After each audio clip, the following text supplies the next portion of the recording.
Well, here we are. We're living with it today, okay?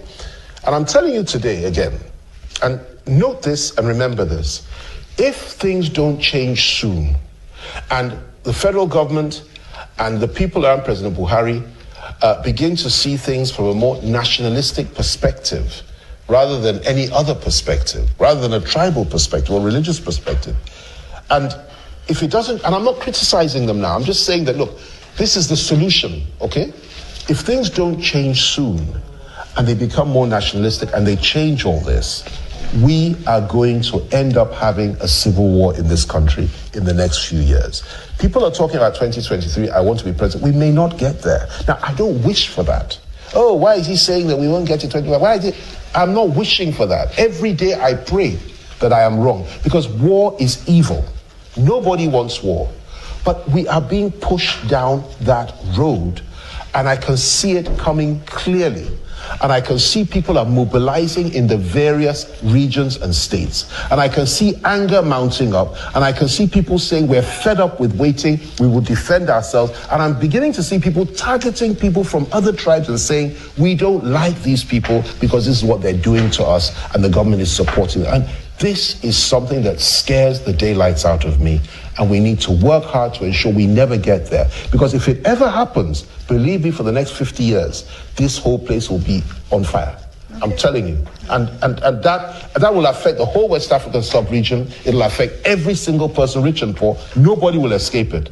And we must never allow it to get to that point. Now, if you want to talk about a breakup because you feel you can't live together anymore, okay, that's something entirely different. You can talk about it. There's nothing illegal, there's nothing wrong with that. There's nothing, in fact, it's actually vogue these days to say, look, self-determination.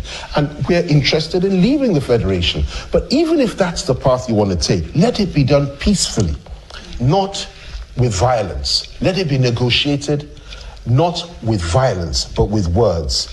My fear is that the way things are going, people are beginning to talk about this. People feel strongly about breaking off. Nobody's talking about it. After a while, somebody will get up and say, listen, we're going to break off by force. We're going to go. And that will enter another dimension, probably a war.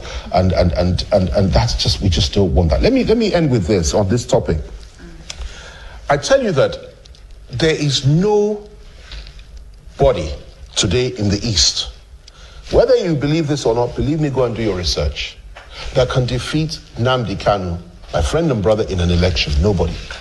If you put all the governors of the East together to contest against Nnamdi Kanu in the East today, in an election, let's say, for the president of, let's say, a newly created Biafra, okay, he will defeat them hands down.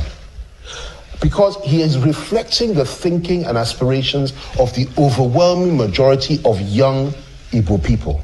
That is the bitter truth, whether you like it or not. Now, someone like that, you label him a terrorist. You refuse to negotiate with him. You're meant to sit down and talk to this guy, because he's not carrying arms. He's not. If he put 1 million AK-47s in the hands of his supporters in the East, Nigeria would be in trouble. God forbid. So we are meant to discuss and negotiate with these. We may not agree with them. We may not share their point of view. And if they feel strongly about what they feel, what they're saying, what you're meant to do is woo them. Okay, fine. What are the issues? Let's look at this. Let's try and resolve it. And unless she now says, listen, whatever it is, I'm in love with someone else, I'm leaving you, which happens from time to time. Then you say, okay, let's do it peacefully. Let it not be messy and let it not be nasty. Okay? But that's the last resort. You get my point.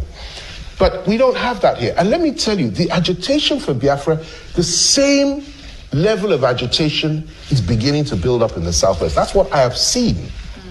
And you know, the younger ones are not talking about who will be president of Nigeria anymore.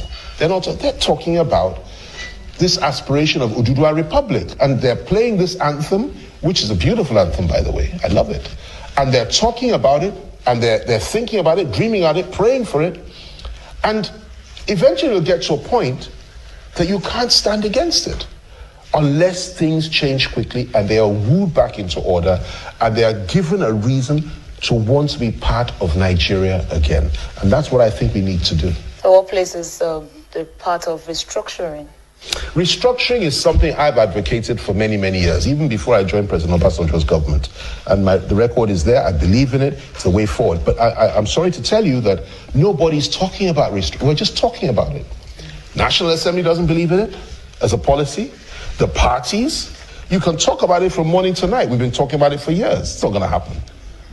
You're not, unless you have a president that believes in restructuring, who says and does what he says he believes, which is very rare these days, and has the courage to get up there and say, I am devolving power from myself, moving it to the states or the regions. You have to be there to do that. You can only do that with power from within. You can't do it through agitation. It's not going to happen. And that's the danger here. We all know it's not going to happen. We just know it's an ideal. If we restructured Nigeria tomorrow, this agitation would stop. This violence would stop. This evil would stop. But it's just not going to happen. It has not happened, and it will not happen. I know the Nigerian state. I was born into it, into the circles of power. I lived in this place, this next building, between the ages of 4 and 6, when my dad was Deputy Premier of the West. This very building, right next door here, okay? And I know the Nigerian state inside out. It's not going to happen. I wish it would. It would save us a lot of problems.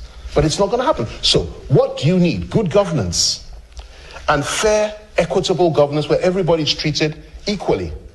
And opportunities arise for everybody, and there's no violence, no ethnic killings, and so on and so forth. That's what you need to do. But we don't have that today. So what's the result?